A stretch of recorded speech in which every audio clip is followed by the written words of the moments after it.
Good morning, and welcome to the Unitarian Universalist Fellowship of Wayne County. My name's Rachel Relly, and I'm your worship associate this morning. We are a diverse congregation that welcomes you as you are, regardless of your age, ethnicity, race, sexual orientation, gender identity, economic status, or physical ability. We come together to seek deeper meaning and understanding from each other and the world around us. Your presence here today is a gift that brings us closer to that understanding. We are an active community that lives its values beyond the hours of Sunday service, and I would like to call your attention to the following. The annual youth-produced Cocoa House is coming up on March 16th at 6 p.m. This is a talent show and auction put on by the kids and youth of the UUFWC. It is open to the public. There's a $4 suggested donation at the door, cookies and cocoa available. All funds go to support Ezra Schwartzentruber's medical expenses. After service today, please visit the stewardship table in the lobby to submit your pledge and get a sweet treat. Stewardship will staff this table every Sunday through the end of March. Join the UUFWC Humanist in the large group room today at 11:30. Denise Bosdorf will give a presentation on the Israeli-Palestinian conflict. It will be followed by questions and a discussion. If you would like to find out more about our activities, feel free to ask Karen Skubik, our membership coordinator. Thank you, Rachel, and welcome everybody. It's great to see some visitors here today and some folks we haven't seen in a while. And I know as a congregation we definitely embrace having visitors here, but I wonder how much we actually welcome them. It's a little hard because sometimes you don't know who's here for the first or second time. And I'm going to try a few new things in the coming weeks so we get to know each other a little better. And the one thing I will ask you to do, though, if you have a name tag, you should wear it. I know I've been saying this the last few weeks, but just one more reminder, and if you don't have one in our bin back there that Helen Ostermiller made for us, let me know and I'll make you one, or there's a sign-up sheet for name tags under the clock in the lobby. But we're happy to have our visitors here today, and we hope that you will greet them after the service and have some coffee with us. Thank you.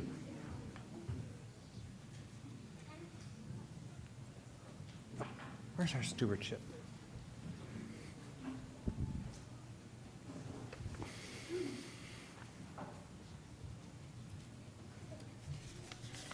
Hello. My name is Laura Grimm, and I am your membership committee chairperson.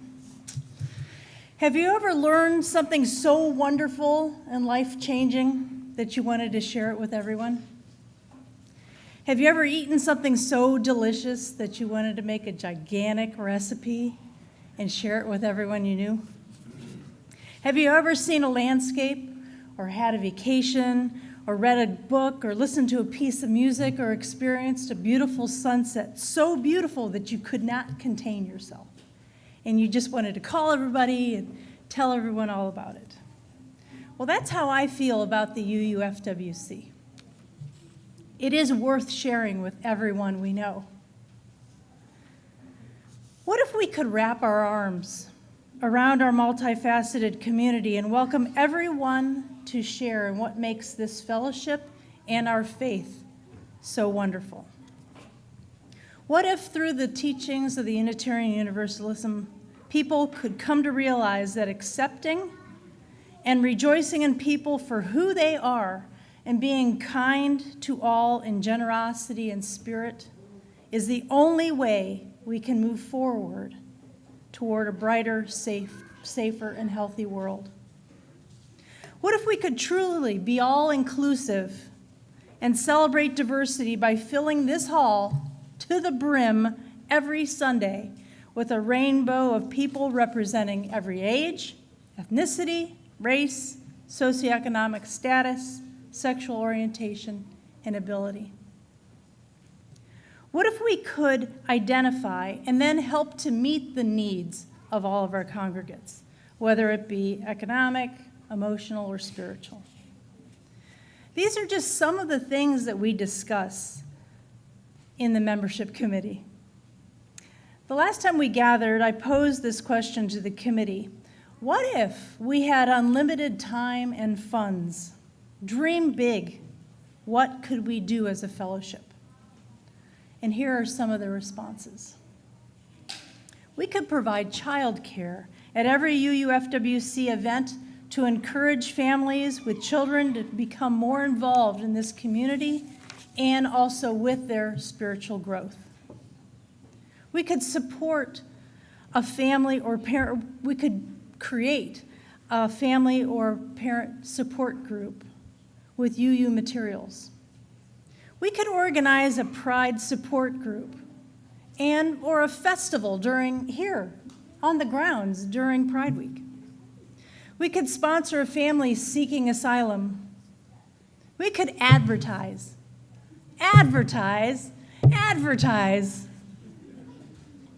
everywhere and often. That's in there for lol. We could sponsor a powwow. Ooh, no. Let's not use the term powwow, please. Okay, I'm sorry. What should I use? Gathering? We could sponsor a Native American gathering led by those among us with Native American heritage. We could provide a free family meal at least once a once a month. We could have a free clothes closet for those in need. We could set up a booth at the local farmers market or the Wayne County Fair and give out free chalice cookies.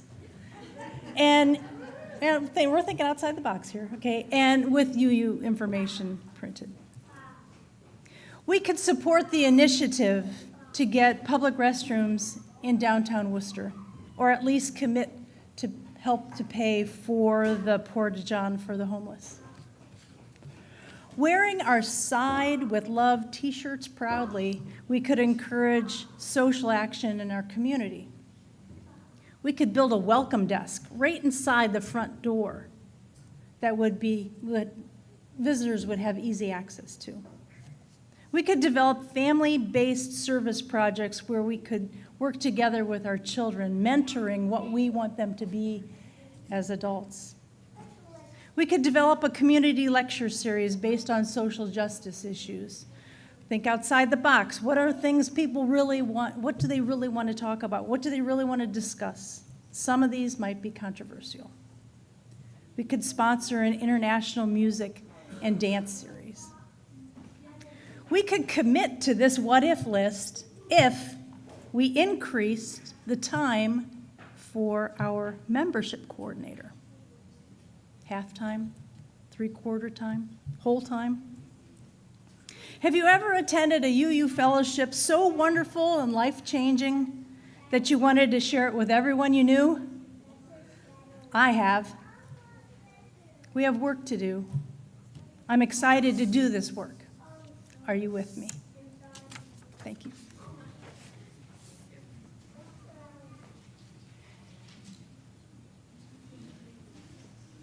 Nope, not yet. Wait for it.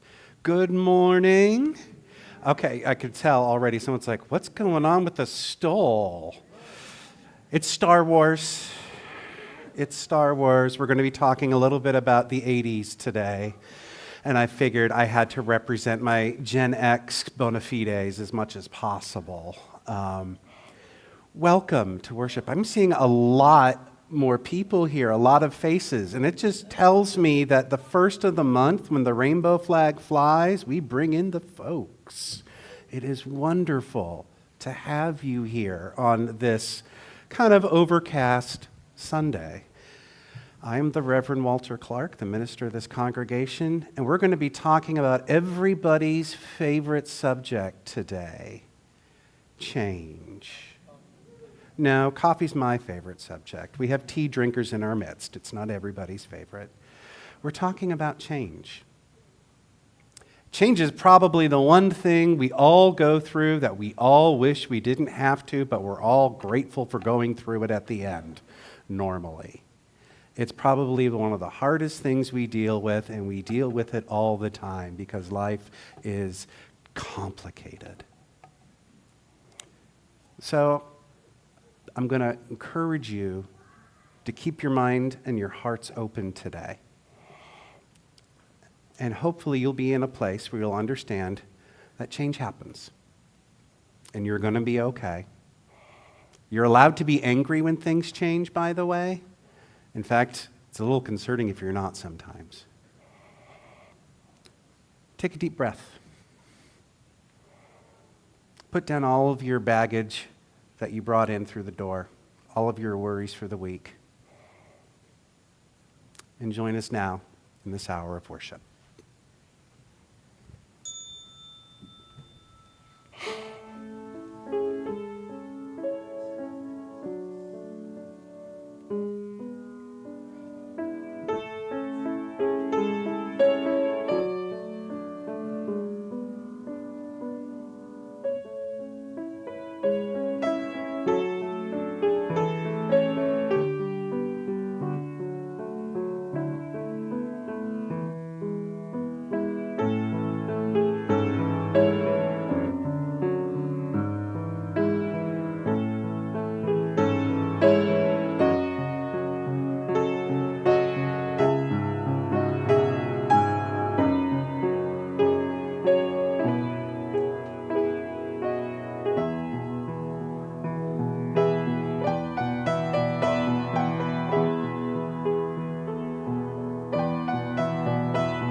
Our chalice lighting reading this morning is Why We Are Here by Eric Walker Wickstrom. Here, today, in this place, with these people, may we listen so that we can hear. May we hear so that we can feel. May we feel so that we can know. And may we know so that we can change ourselves in this world. May this chalice we light our way. Let us now rise in body or spirit as we sing our opening hymn. The music can be found in the gray hymnal, number 347, Gather the Spirit.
Could I get you all to put those blocks back in that basket? It's time for our story. If anyone else would like to join us for a story, I would love to. There's plenty of room in the front rows. We have more chairs. We're going to put the blocks in the basket now, okay? It's time for our story. Thank you. Thank you. I need a little help. Well, maybe we'll just do this. How's this? What is that? A mountain, a glacier. Excellent. Y'all, it could be a mountain. Could be any of those things. It could be a beluga. Yeah, could be a beluga too, quite honestly, looking at it there. All right, everybody ready for a story? Yeah! Okay, so our story today is about a mountain. And, long ago, maybe not so far away, there was a town that lived at the bottom of the mountain. Yeah? And they were kind of tucked away, and right on top of the mountain, carved right into the mountain, were some words. Good question. What's this word? Right there. Carved in the mountain. This is where I really need help. Who wants to hold that word there? Okay, well, we have more words. Thank you for your enthusiasm, everyone. I appreciate that. So, right carved into the top of that mountain was the word, the answer is no. No one knew where those words came from or why they were there. They'd just always been there. Does anybody live in a house where that feels like that word's always there? Me. You have no idea where it came from. It just feels like it's there all the time. Yeah, we must live near each other. I don't know. Anyways, so the people who lived in that town were so glad to be there by that mountain that protected them, and they were very happy for everything that the mountain provided for them. Making decisions was really, really simple. So easy. Okay? Until one day. Now, one day, Ma Custer is her name. She lived in one of the houses down there, was trying to figure out what to make for dinner. And she said, oh, what am I going to make for dinner? What does my family want? What do they want? And it's so hard to decide that sometimes. It's super nice if someone just tells you, right? So she said, well, okay, let me think. What should I have? And she couldn't decide, and sometimes it's hard. So she says, should I have steak? Or should I have pasta? Or maybe tofu? But then she looked up at the mountain and she said, should I have liver tonight? And it said no. And she said, oh, but I have liver right here. And she said, all right, should I have chicken? No. The answer was no. And then she said, well, how about steak? No. No. She said, fine. I've already got the liver. I don't know what else to do. We're having liver. I don't even care if no one likes it. So, nobody's crazy about it, but that's what we're having. And then she cooked that up, and her family came home, and they were kind of not happy about that. And she told her family how that came about, and they were like, yeah, that's a problem. I'm noticing a problem here. So they went to the town square as soon as dinner was over, and they rang the bell. They said, we're noticing a problem here. No matter what we want to do, the answer's always no. It would certainly be nice to have another answer once in a while. And everybody said, yeah, that really would be good. And her family, who was worried about getting liver again, wasn't sure what to do, but they said, certainly it can't be any worse. So they said, yeah, we need to change this. We need to do something different. So the mason, you know what a mason is? Somebody who carves stuff in rocks. That is right, somebody who carves stuff in rocks. He said he would fix it. So it took him a little while, but he got busy.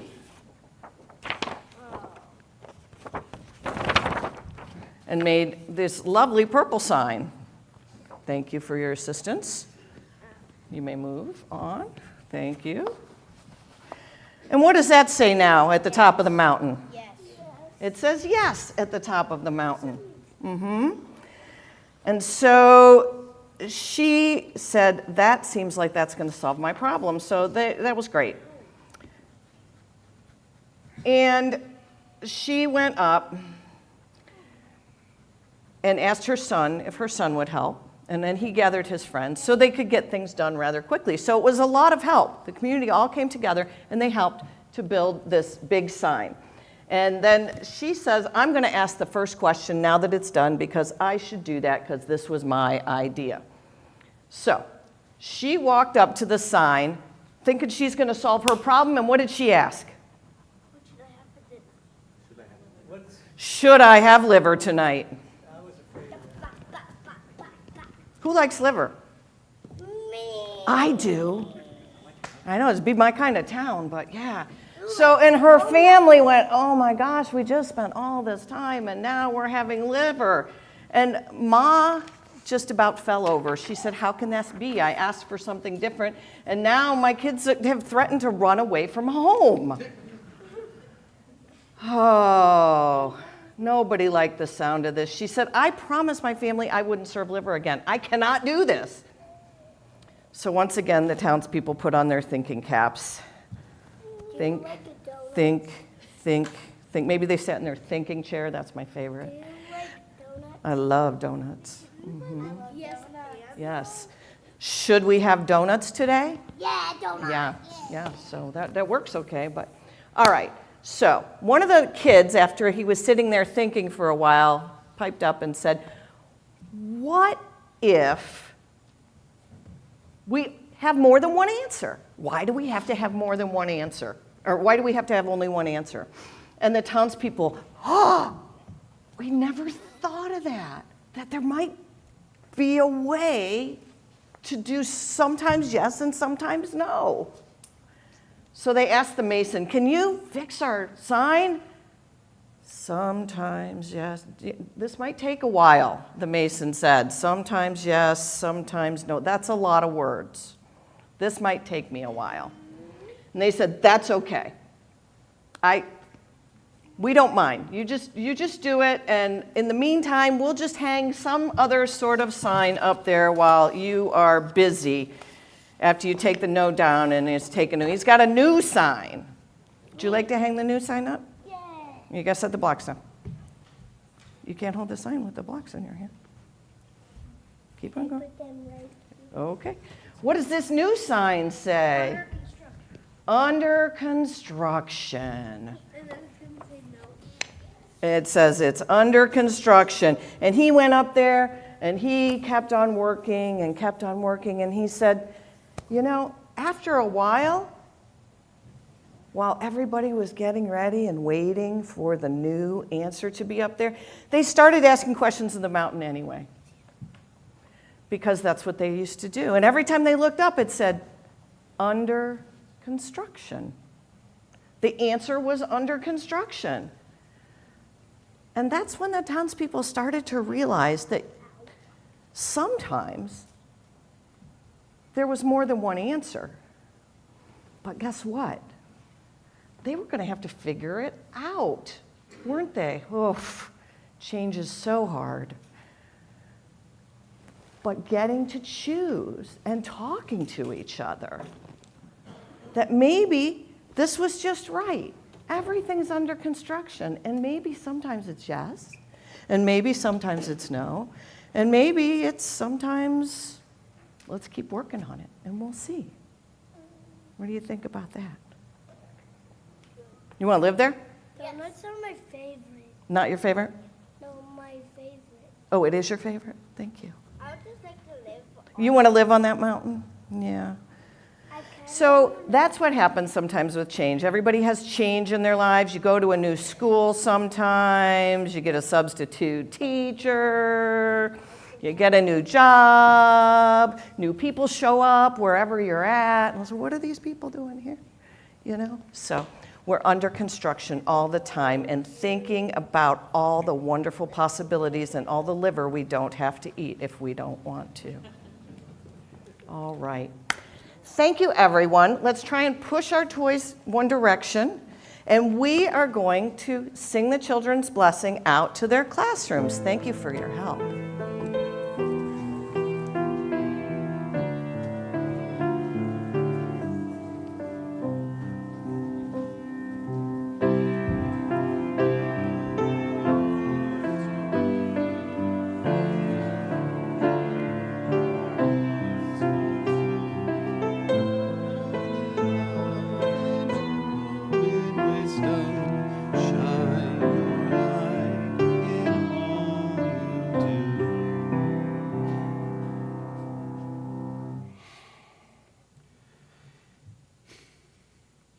Please join me now in the spirit of meditation and of prayer.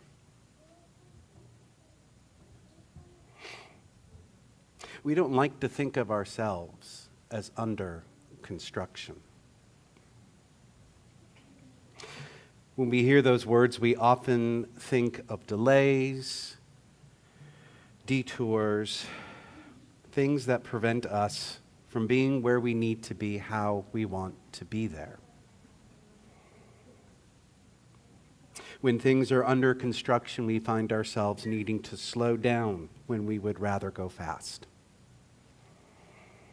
When things are under construction, we have to be more aware of our surroundings, of the dangers. It's inconvenient, it's bothersome.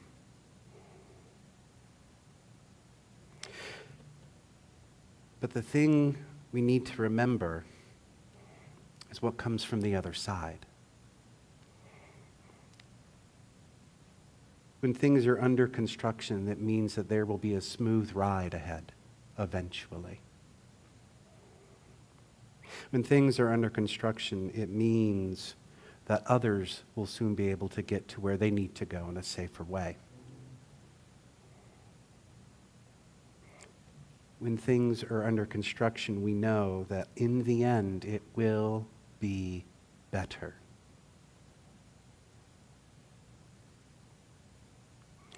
Allow yourselves the time to be under construction. Allow yourselves the time to do the work. Allow yourselves the time and go slow while you're under construction. Be safe. And know that you will still get to where you need to be.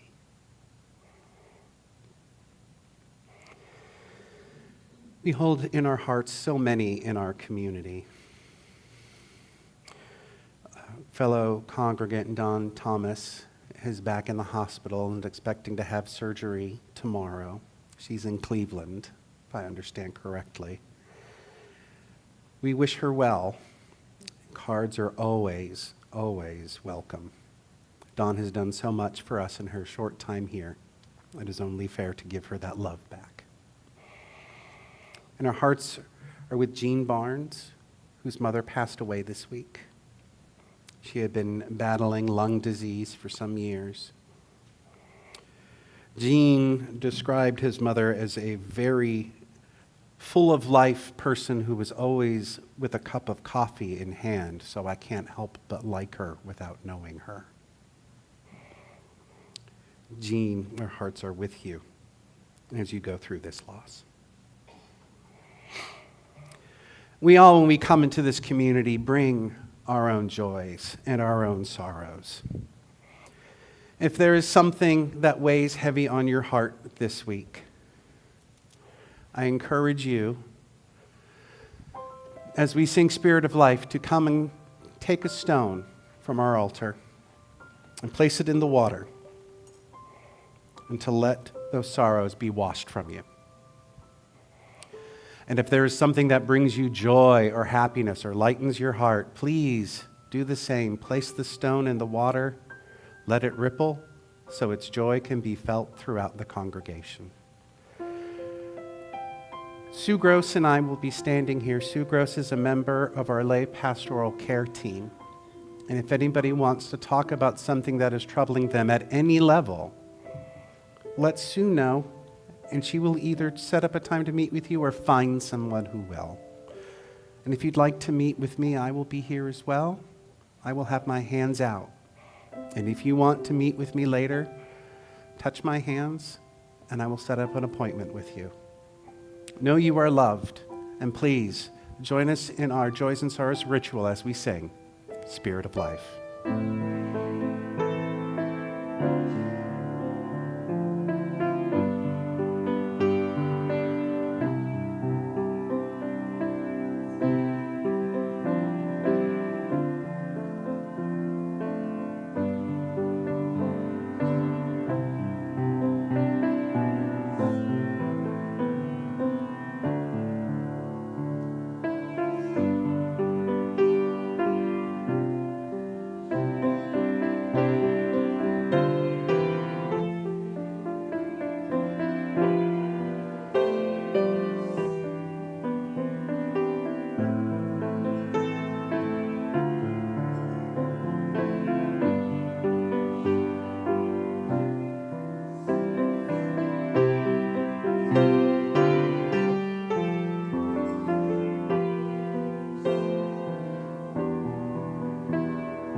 Our faith is centered on the belief that we can make this world a better place for all who dwell in it. In order to realize that vision, we need both the motivation and the means. Your donation helps the community put its faith into action by supporting our programming and facilities. This morning and throughout the month of March, donations that are not designated for another purpose will be split with Viola Startzman Free Clinic. The Viola Startzman Clinic is committed to providing compassionate medical, dental, behavioral, and specialty care, as well as resources for daily needs like food, transportation, housing assistance, and more.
Please join me in this unison reading.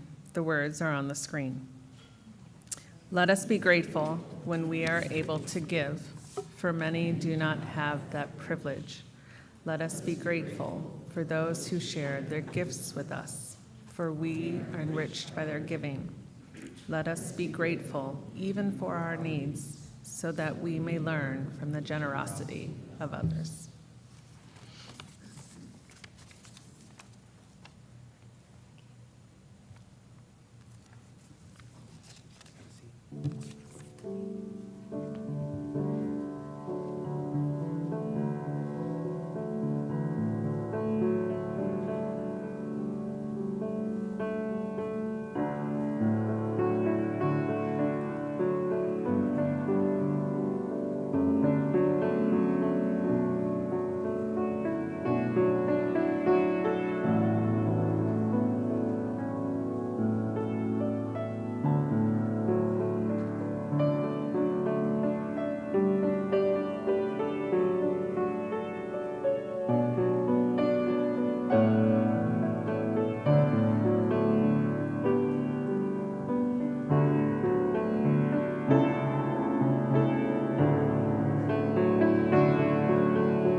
Thank you, Vicki.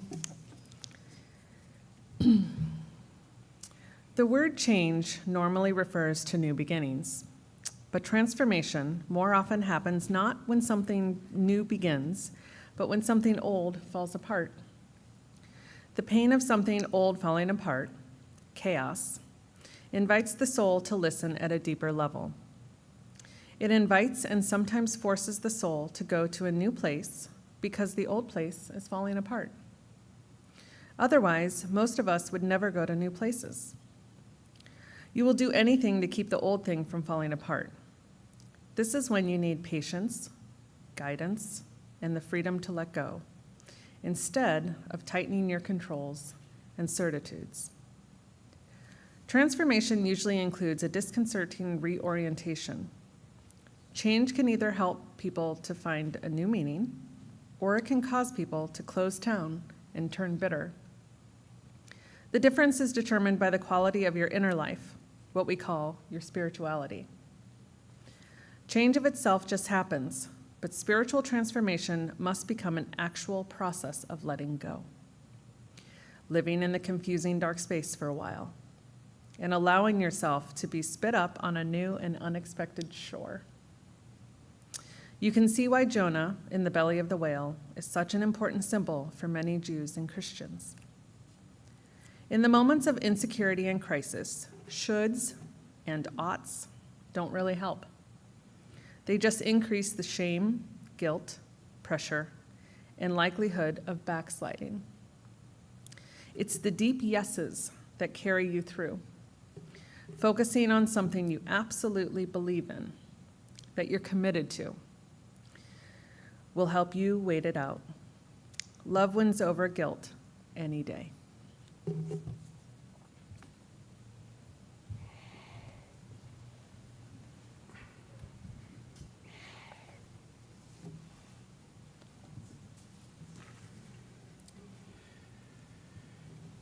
See, back in my day, I love the fact that I can say back in my day now. Back in my day, we had this thing called mixtapes. I know, I can see, I can hear how this is going to land with people, right? For those who don't know, and it sounds like only a few of you, mixtapes were these things. It was a collection of songs that people would put together in the 80s that were not endorsed by any sort of record company. It was something that individuals did. Often teens would sit by their radios as the Top 10 at 10 played with that little portable tape recorder right by the radio, and as soon as that favorite song came on, they prayed to the gods of big hair and shoulder plaids, please don't let the DJ talk too much. Please, I want to get the whole song. I hate when they talk over the intro. I was never that bad when it came to mixtapes. I was so much worse. I was the worst. I saved up all of my money for my after-school job to buy a rack stereo system piece by piece. So not only could I record very good quality stuff off of my receiver, but I could record off of my record player, record vinyl, as well as my dual cassette deck to do things, because I would borrow friends' tapes and do tape-to-tape copying as well. When the mid to late 80s rolled around, we had a slight change in technology and went to CDs, and so I started to buy CDs and had to get a CD player for my system and all of that. By the time I left college, I had over 100 vinyl albums and easily over 200 compact discs. I may have had a problem. And when I would make these mixtapes, it became a bit of a craft. I would take time to do them. I would draw. These are actual mixtape covers, friends. I would draw by hand what I wanted the mixtape to be. This is a wonderful Wendy knows this one because this is a mixtape I made for her, Hand and Heart. right? Right? This is a mixtape I made for a friend who was leaving town, and we loved Ally McBeal. Anyone remember Ally McBeal from the early 90s? Right? We loved Ally McBeal, and so in between songs, there are clips from the television show that introduce the songs, right? I used to make them look like movie covers, right? Because, back in the day with tapes, all of the soundtracks were always in pink lettering for some reason. And so I would make movie covers, and then I would make these long inserts that had the cast in the movie cover that we were making, and all of the cast members were friends of mine, obviously. And this is perhaps my favorite one. This is, a photograph of me. This is another one. This is one I made to my wife while we were dating, called Odes to an Imp. Yeah, there's stories. We're not going to go into that. And here is not only the list of all the songs, but a little description as to why I put it on and why it reminds me of this cute girl that I had just started dating in college. Right? And I'm going to leave these up here. You can read them at your own discretion after service. Just remember, I was a goofy 20-year-old at the time, so corniness is going to be involved. I took this thing very seriously. Like I said, snippets in between the pieces of music from things like Monty Python or Charlie and the Chocolate Factory. On more than one occasion when I would make these mixtapes for people, I tried so hard to tailor it for these exact person, that Ally McBeal one, for a friend of mine. I made that for her because she was moving away. We had been friends in college. We were friends in Austin for a while, and she was moving from Austin to New York to try to be a writer. And I made her this tape, and she's like, can you put paperback writer on it? Because that's the one thing I want to be. And so I put that on there. I found about 4 other songs that were about authors, and ended the series with a song by Squeeze called Goodbye Girl. And she called me a week later, and she's like, you made me cry. How dare you? Oh, yeah. I did not make mixtapes. It was a craft. Dare I say, it was an art form. And what happened? How many of you still listen to cassettes? Okay, should not be surprised. Should not be surprised. But technology, for the most part, has moved past cassettes, right?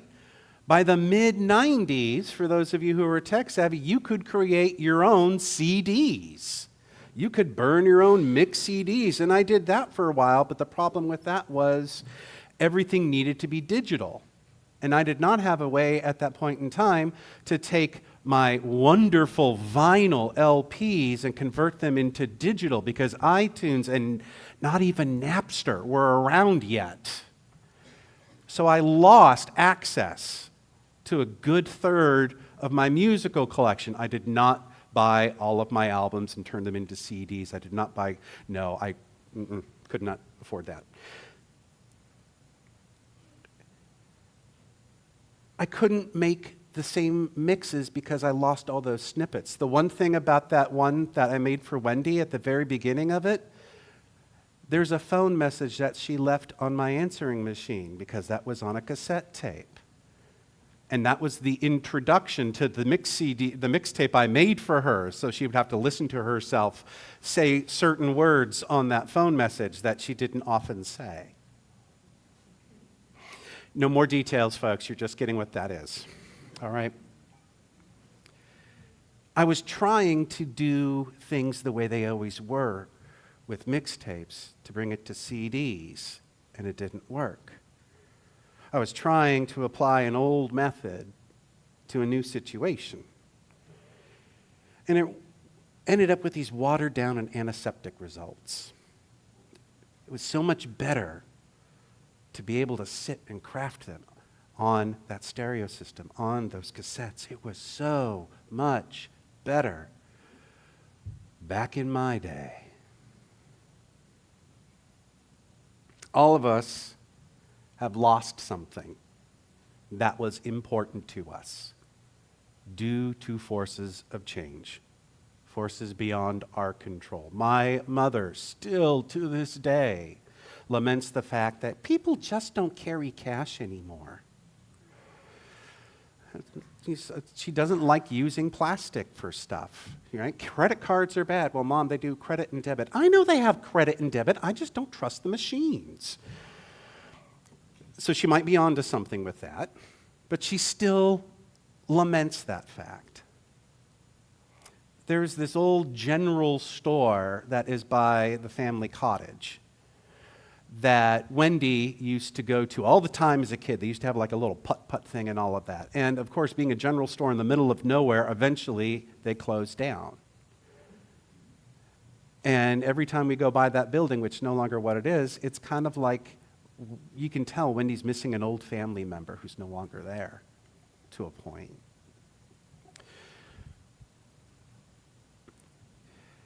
Even my 19-year-old daughter talks about the good old days, which just blows my mind. Yeah, what do you have to be good old day about? She's like, well, video games back on the Wii were so much better than the control systems for what they have now for the Switch. And I'm just like, okay, sure. When change comes around and it upsets how you are used to doing things, it hurts. It feels like we are being told that how we were doing things was wrong, or not good enough, or not adequate. And we can start to think that we are wrong, or not good enough, or inadequate for not only having done it that way, but for enjoying it, for thriving under it. So when change comes around and upsets what is so comfortable and so enlivening for us, it feels personal. This is the point in the sermon where I'm supposed to tell you it's not personal. I'm not going to tell you that it's not personal, because I think you all know that change isn't coming for you personally. Intellectually, we all know that. And it doesn't matter, because it feels personal.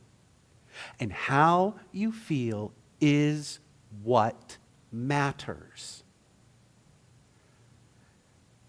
As our reading suggested, we were talking about change. Change can cause people to close down and turn bitter because it's real.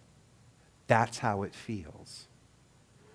We feel we have lost a core part of our identity when it comes to change. It forces us to abandon old habits and systems that we loved and that worked for us.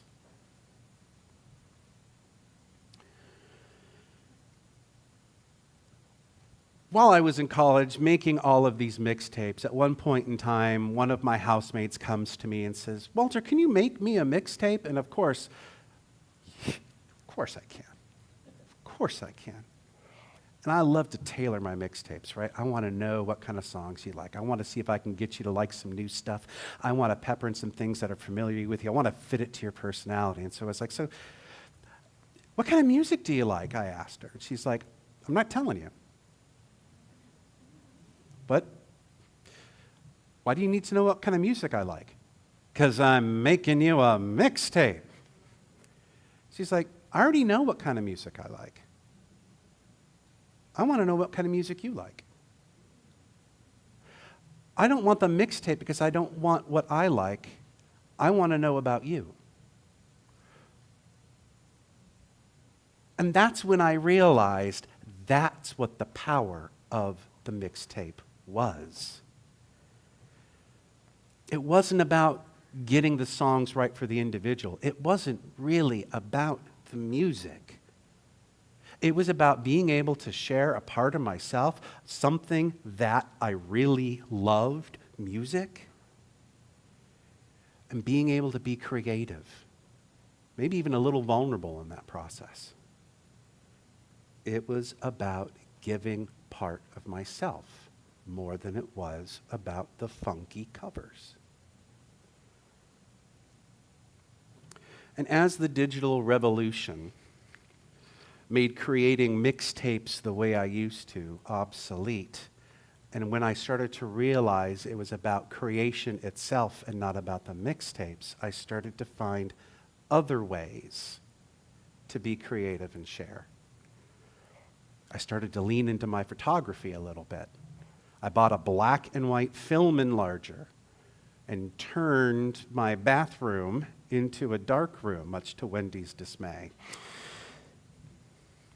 And of course, a couple years later, digital killed that one too, but to this day, that creative drive in me to create and share still exists. If you haven't noticed, I've got a new hobby and I am dying to give stuff away because I just don't know what else I'm going to do with it. Because I love to share. I love to be able to create and to share. When change comes, and we have to change for whatever reason, for the world around us doing what the world around us does, what we really need to do is examine the why. Why was this thing so important to us? If I can't make mixtapes, why did I need to make it? What was so important? And where can I hold on to that and move forward with that? Why was the general store so important to Wendy? I could ask her right now. She's expecting me to actually ask her and get a response. I'm not going to. But I have a theory. I have a theory that the general store was so important because it's tied to all of those memories of you growing up, of being there with your friends at the cottage and doing weird things that teenagers do when they bring their friends to the cottage. And what you do to make that more important now, the why under it all, is you make sure that when our kids and their friends go up, they have memories and that they have things.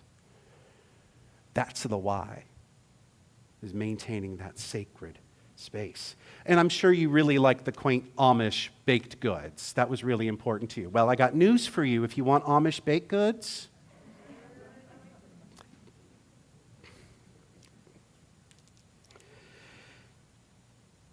in order to get through change, you hold on to the why under it all, and you let go the how.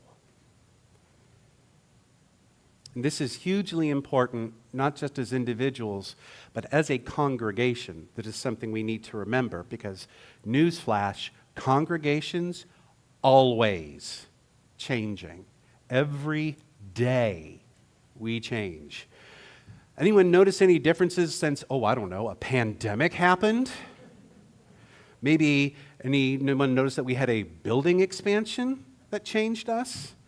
Elaine's retirement? Anne's retirement, the loss of members over the last few years due to death or people moving away. These are obvious changes. We all know that these are going to change us. But there are smaller ones. Every time someone visits us, we change. We change. Every time a board member rotates on or off, we change. Bless you. Every time one of you as an individual goes through a milestone in your life, retirement, birth of a grandchild, birth of a child, every time something happens to you, it changes all of us in some small way.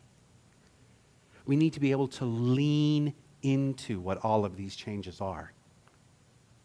We need to be able to allow ourselves to be transformed always while holding on to our core, our why, more than our how. Going back to our chalice lighting from the Reverend Eric Walker Wickstrom, you may have noticed it was entitled, Why We're Here. Here today in this place with these people, may we listen so we can hear. May we hear so we can feel. May we feel so that we can know. And may we know so that we can change ourselves and our world.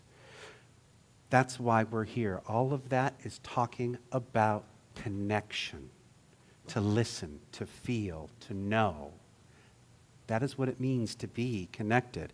All of this in service to that greater understanding of interdependence that is so foundational to our faith. When you hold that idea in mind that everything around us is always changing, that we are always working for that greater understanding of each other and the world around us, you start to realize that this idea of change isn't necessarily a bad thing. You start to understand that maybe that word change is just a clumsy and cranky way of saying transformation. Maybe it's just a way of speaking about becoming, of evolving into something beautiful, something tenacious. You can't reach your greatest aspirations without change.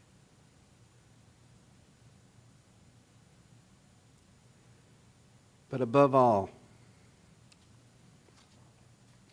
I want you to know I understand that it's hard. It is hard to let go of how we used to do things. I still have those freaking mixtape covers.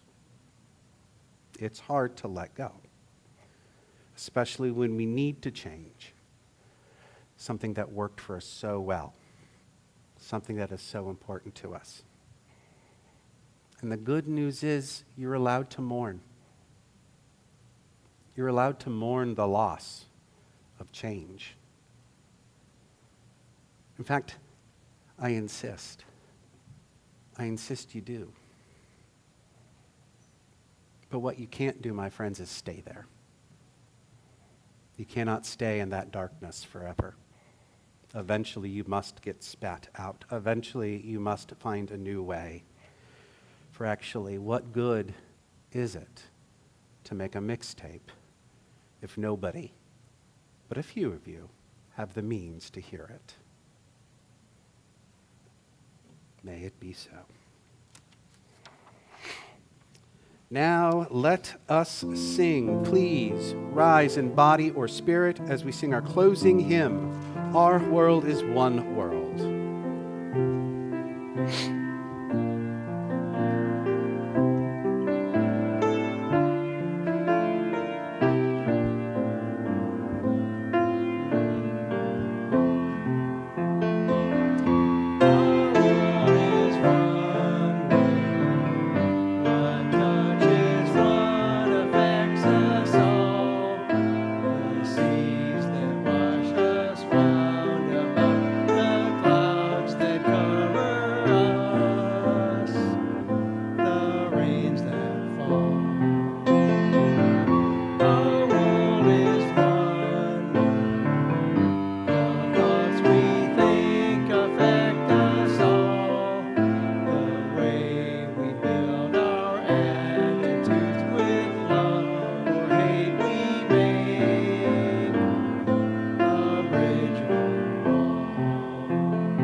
For our benefit, yes, why don't you come on up and extinguish the chalice? Sometimes I do it, sometimes the worship associate does it.